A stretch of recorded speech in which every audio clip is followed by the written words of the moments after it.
小涛，22岁，来自北京，学生。来，有请两位，有请。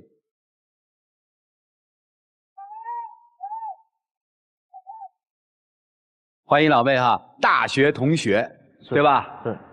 谁追的谁？我追的他。现在是你的女朋友是吧？算是。干嘛算呢？到底是还是不是啊？就现在他就不想跟我搞。就是我有点传统，我希望他能多给我点时间，等一等我。我俩的感情不是特别纯粹，就平时出去吃饭啊、逛街啊，就拉个手、拥个抱都特别困难，而且就是说什么叫特别困难？而且就出去吃饭、唱歌、看电影，他都跟我 AA， 就感觉把我当外人，而且就是他的恋爱观有点那种悲观的那种，我总说他，然后他就也没法改变，我就有点手足无措那种。咱憋一口气啊！你一口气说了太多的事儿了，咱慢慢说啊。就我们刚好1个月的时候，我带他去看电影，然后我特意挑爱情片，然后我特意就是订的票就最后一排，就人少嘛，到时候可以拉个手啊，搂一下这种。然后挑错了，挑恐怖片儿。到中间的时候，我拉他手，然后他就躲开了，我就以为是他矜持嘛，女生矜持。然后第二次过了一会儿又弄，然后他就直接就叫了一声，然后就站起来就走了，直接。因为我觉得1个月时间有点太短了。现在拉过手没有啊？拉过了。谈了多少年了？谈了1年了。但是就是我们现在还就没有接过吻。因为我的家庭父母都比较传统，然后对我有一些多多少少有一些影响。不是这个，我觉得就接受程度可能要慢一些。就跟我身边哥们儿什么，他们知道这事就天天笑话我，你知道吗？然后我也不好意思跟你提这事儿，因为看电影那事儿，那回咱俩吵了一架，然后我就不好意思主动的要求。但是我不是说谈恋爱不是为了给别人看的呀。就是俩人在一块儿，一个就是关系到那步，然后就是会有这个，而有的女方就比较柔弱嘛，他们可能就觉得。我要依靠他，然后就可能会主动要求拉个手啊，就是但是我们出去从来就没。我明白，就是在你的这个理念里面，认为这是情不自禁的，对吧？对，两个人相恋有一些亲密举动应该是情不自禁的。对，女生是觉得说我得控制着，对吧？是，就接受程度慢一点，行，没那么快。这事儿我们就放在这儿了啊。第二个概念叫 AA 是吧？对，我们就是平时出去吃饭。看电影什么就跟我 AA， 但是不是你们说的那种，比如说吃饭前吃个饭就100多块钱，他就会问我多少钱，或者是直接看那账单，就是说精确到个位，然后下次就出去吃饭或干嘛，他会请一顿差不多的，然后比如说送那个礼物啊，他都会就是说还一个或者不要啊。然后比如说吧，我记得有个印象特深刻，就我请他喝了个星巴克那天，30多块钱，然后转了几天嘛，他就给我突然我打游戏呢，突然转过来一个支付宝转账，我说干嘛？他说那是喝咖啡的钱。我倒是可以理解，喝杯咖啡你也转，这干嘛呢？就是因为你怎么想的，姑娘？就是他说我其实是基于我看到他在学校特别的在乎钱，而且还算计的是我们同学的钱，我就觉得我哪算计同学钱？就比如说给同学去买个东西，然后他要收一个跑腿费，都是熟人。要是我的话，我就觉得不太好意思，这太杀手了，没有同学情谊在。我觉得就联想到我们的感情，我觉得还是不要就是用他的钱，这样。不太好。那我也没挣过你钱啊，对吧？你没挣过我钱吗？我多少就是在大学，我们俩还没在一起的时候，我俩不都是在外联部嘛？然后一起工作的时候，他就在他的朋友圈里边发各种各样的小广告，见到我还各种就是给我推销，然后我实在抹不开面了，我就买了他一个东西，结果我同学跟我说还贵了好多钱。你这叫没赚我钱吗？那别人也是那么多钱，我没说卖给你就比别人贵吧。但是这买东西就是我愿意买，你愿意卖，反正比专柜便宜哈。对，所以你这么说，我就很难不联想到咱们俩现在的感情。因为这个事儿，我总说咱俩跟天天这样，就跟拼饭、拼车、拼友似的，有什么意思？你都没把我当自己人，对吧？他就说那天看那个电视剧，就是现在好多那种分手之后渣男的报复，我付出多，他就亏欠我，怕给我沾点什么似的。这就是你说的，他这个恋爱比较悲观是吧？就是你是害怕沾了他，花了他的钱之后，万一你们俩不能在一起，他报复你是吧？我当然不是说认为他是这样的人，我是相信他的，就是说这件事难免会在我心里。但是你做法是这么做的嘛？但我觉得就是应该男的花钱，就是我对你我也没有说抠抠搜搜干嘛，都是你提的。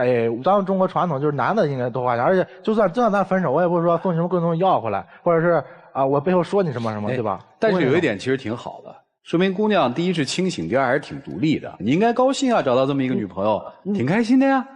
就是还有一个就是他发朋友圈他不知道哪找来句子说恋爱不是必需品，恋爱是保养品。我身边好多这种同学嘛，都看着就问我，就感觉我是不是不太重要这种。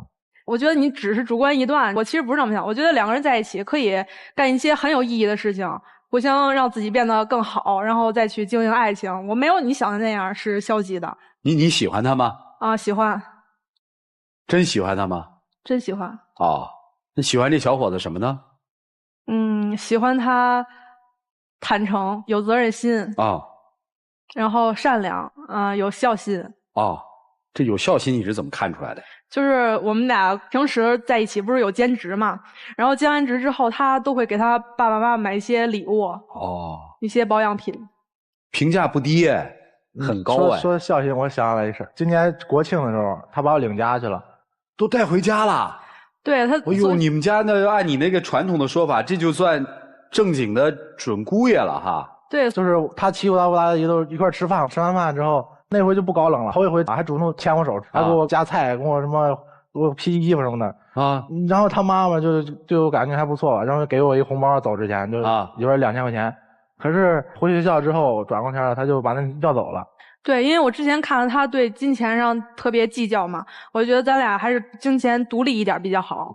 而且我觉得这个也是父母礼节性的这么一个事儿。如果要是他父母给我的话，我也会给他返回去的。因为你妈妈给我钱，我肯定是到时候会找机会，就是会还给他，或者你那我就不是替你做了吗？但是如果你这样就是你来要走的话，感觉这就是你把我当外人了这种。还有一点，这次他为什么把我领回家？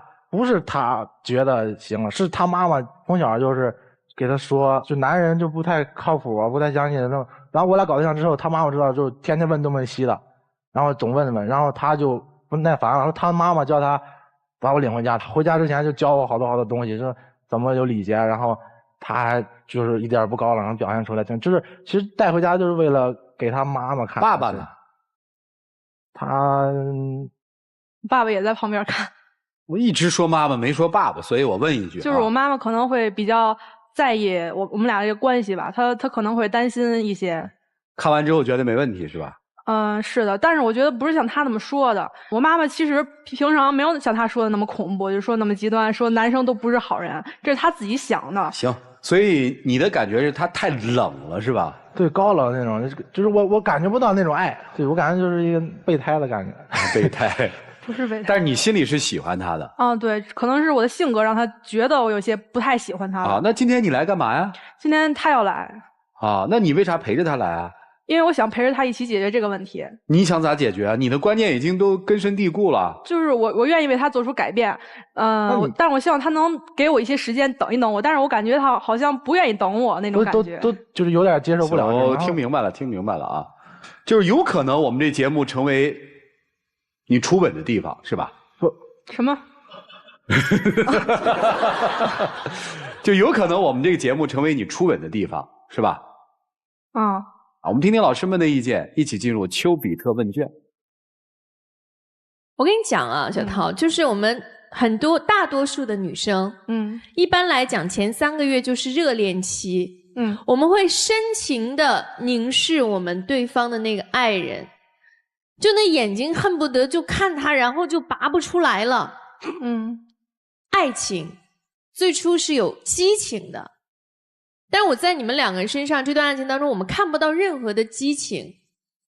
而婚姻也是一样的，最佳的走入婚姻殿堂的时间节点是1年到2年之间，因为2年以后可能我们那个激情就过了，结婚的冲动就没有了。但你一点激情都没有吗？你一点都不想去拥抱他吗？一点都没有，对吧？而且正常来讲，他牵你的手在1个月的时候，我们觉得大部分情况下这个时间节点是合理的。牵你的手，正常女生我们可能会说，哎呀讨厌，就是那种害羞的状态。可是你是大叫跑开，你是惊吓的状态。我不知道你在怕什么，可能是父母的情感对你有比较深刻的影响，但我想跟你说的是，每个人都有每个人的生活，有属于你自己的爱情，你不要活在任何人的情感的影子里面。对面的那个男生和你接触过的也好，认知当中的也好，那男性是不一样的，他就是应该是你的爱人。如果单纯的生理排斥再加上你们现在的这种心理排斥的情况下，我认为你是不爱他的。你只是觉得这个男生可能适合谈恋爱，然后我在一个应该谈恋爱的年纪，应该有一个伴侣而已。因为你不仅心理上排斥，你经济上的独立，你人格上的独立都宣告说，哎，我们要是分手了，这样比较简单，比较好处理。可是当我们投入到一段感情的时候，我们不太会想到分手的那一天，我们就是爱在当下而已。但你不是，因为爱是没有办法分得那么清楚的，就没办法那么理性。钱也是一样的，你请我吃一个东西，我请你吃一个东西，我们互相买一个礼物，这是为了我们让爱情更甜蜜，彼此拥有更多的回忆。可是你通通拒绝这一切。爱是亲密关系，不管是经济上的、生理上的、心理上的等等，但你完全拒绝，所以我认为你是不爱他的。爱情不是保养品，爱情是营养品，是让我们彼此营养着对方，让我们的青春更加的美丽。祝你们各自幸福，谢谢。好，谢谢左岩老师。来，曲总。这个女孩呢，其实并非有什么问题，我个人觉得没有。她可能现在啊，还没有真正的爱上你，现在是喜欢你。由此可见，你应该做的事情还很多。比如说，她可能会觉得你太过于看重钱，可能在钱跟情方面呢，她觉得你还不够表现出对她的那种好。可能还有这样那样的问题，甚至于有时候你的急躁也是你的不对。真正爱一个人是要体谅他的感受的。为什么一定要再过半年就一定要怎么着啊？我们的感情难道是说以时间为衡量的吗？很多年的夫妻也可能分手啊，也可能离婚呢。关键是你要持之以恒的，目的单纯的去爱这个女孩，甚至于爱她的一些特点。只有当你做到了这些，让她打消了顾虑，他才可能放弃现在所谓这种悲观的这种看法。的确，他现在状态给我们感觉就是随时可能就想跑，因为他不敢轻易的开这扇门呢，让你进来。这扇门给你开了一个缝儿，能不能打开它，真正的进到他的心扉里面，要看你的诚意。女孩呢，我觉得还是坚持自己认为是对的事情，但是呢，你觉得不会爱上他。他就是一个比喜欢多一点，但到不了爱的程度呢，也别委屈自己，因为可能他不是你希望的、想遇到的那个人。真正你遇到了让你心动的人，可能你真会情不自禁的。如果你出来，并不意味着一定要在那个节点要跟他进行更进一步的举动，但是至少意味着我接下来会用更多的热情来了解你，并且让你能感受到我对你的好。就这样。好，谢谢曲总。来，严老师。有一个问题我在想要不要问啊？因为我知道问可能会有一些不开心。我是为了你好，姑娘，所以我要问一下。刚才主持人问说一直讲妈妈，一直讲妈妈，爸爸呢？因为我是离异家庭的，就是我爸爸那边再婚了，然后我妈妈那边也再婚了，所以说可能导致我就是有一点不太敢相信别人。所以刚才其实男孩是犹豫一下，他爸爸，然后你很快的接一句说：“我爸爸在旁边啊。”其实你不太想面对这个问题，对吗？也不是。其实我上这个节目，其实也想问问老师的意见。就是我想说的是，我估计会有不一样的成长背景。那我倒不是完全觉得你是不喜欢这个男孩子，所以拒绝拥抱。其实我相信可能是父母的离异，让你对感情会有畏惧，你会担心受到伤害，你会担心说我付出真情，或者我打开心门，不那么理智的面对感情。我如果让自己的情感让它自然的流淌，也许我会受到父母之间的那种不愉快的结果。老师有这种可能性吗？就是可能就是我没有看到父母之间的太多互动，然后我就是也许不是畏惧，就是不会去跟异性这种亲密的。对，你是跟着妈妈生活还是跟着爸爸生活？我就是两边都有。其实你是在一个不稳定的家庭状况下成长的。就是我们大部分建议说，如果真的父母双方分开，是给孩子一个稳定的环境，跟妈妈或者跟爸爸就是相对稳定的啊。所以心中可能会一不了解如何和异性相处，二其实心中有深深的不安全的感觉。这个和你的成长经历有关。但我想给你讲的是，其实我觉得你是一个很健康、很好的姑娘。你看，你去努力的和这个男孩相爱，你有勇气来到这个舞台，去打开内心的这些不愉快的过往，你是一个很好的姑娘啊。其实爱情没有那么可怕，感情没有那么可怕，不是所有的感情都是不愉快的结果。而且即便我们现在年轻，有可能我们的爱情不一定就走到了婚姻，但是你要相信，曾经的每一次牵手，每一个拥抱，每一次亲吻，那一刻是幸福的。我们总是活在当下啊，你连当下的幸福都不愿意去享受，你不怕错过太多的美好吗？所以我特别希望你能够多一点点勇气，去好好的享受当下。你看这个憨憨的大男孩，他真的很喜欢你，他其实一直知道你的这样的内心的背景，所以一直在等你，对吗？无论将来能不能跟他结合在一起，我们去拥有眼下的幸福，对你来说是最重要的。小伙子，我就说一句啊，我觉得你其实真是挺不错一大男孩，真心希望和他能够进一步的去相爱。再坚持坚持吧，给他多一点时间，也给自己多一点能够呵护保护他的能力，让他真的愿意打开心扉和你好好相爱。祝福你们，谢谢。谢谢严老师。矜持啊，不等同于要清高，激情也不等同于要放纵。太轻了反而容易污浊，太高了反而容易折断。所以你会发现，一些家教非常严格的女生往往容易吓跑爱情，最后容易被一个坏男人俘获，因为家庭对她的这种严苛的教养成为了她最后的道德绑架。你把这个东西看得太过于重，我不是说一定要把它看得很轻，但是如果你太过于执着这些的话，它会成为你的思想负担。什么叫发乎于情，止乎于理？这个理当然是最后的界限，但如果是发乎于情，类似于像牵手、像亲吻，如果你当下想，那你就应该去做，否则的话，说句难听的话，你就有点装。从某些角度上来说，恋爱还是自然一些好，没必要把自己限制在一个自己认为的一个道德框架里。但是有一些底线是要遵守的，否则的话你会把爱情吓跑。事实上，当你内心想要去做的时候，你就应该去享受。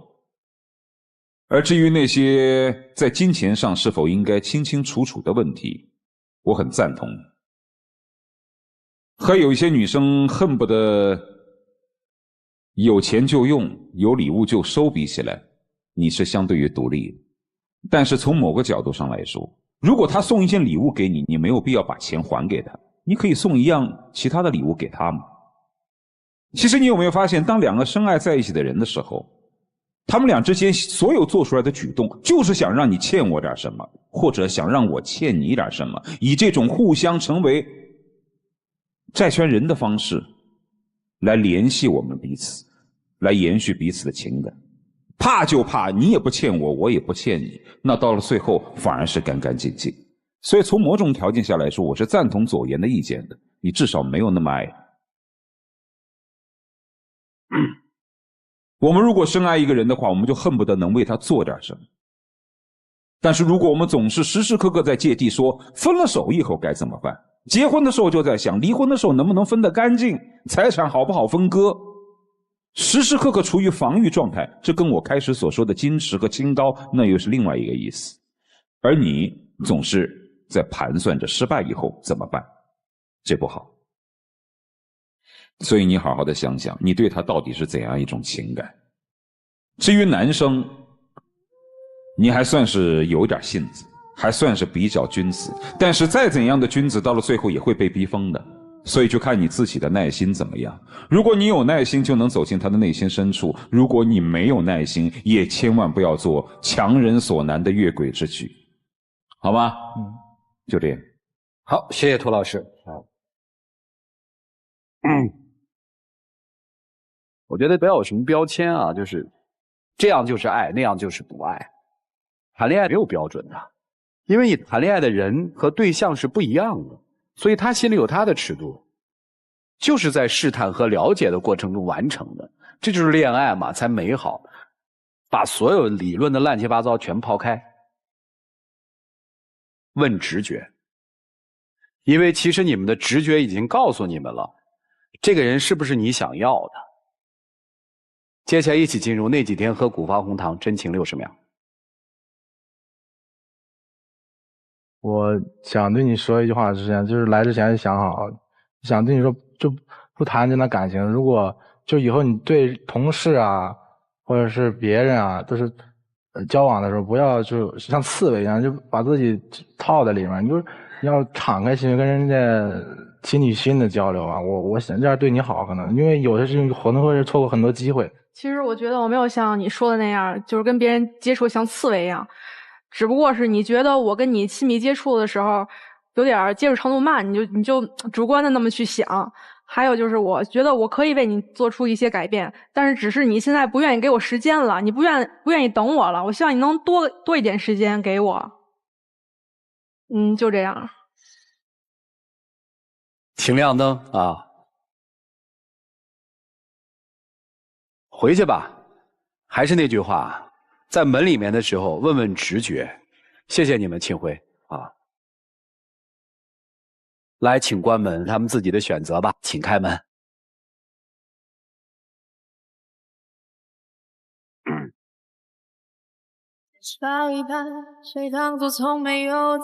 来，姑娘。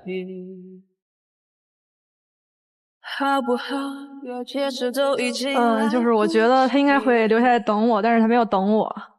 这个大概就是验证了一个结果，就世间的事就是这样，你最害怕的一个结局，往往等来的就是那个结局。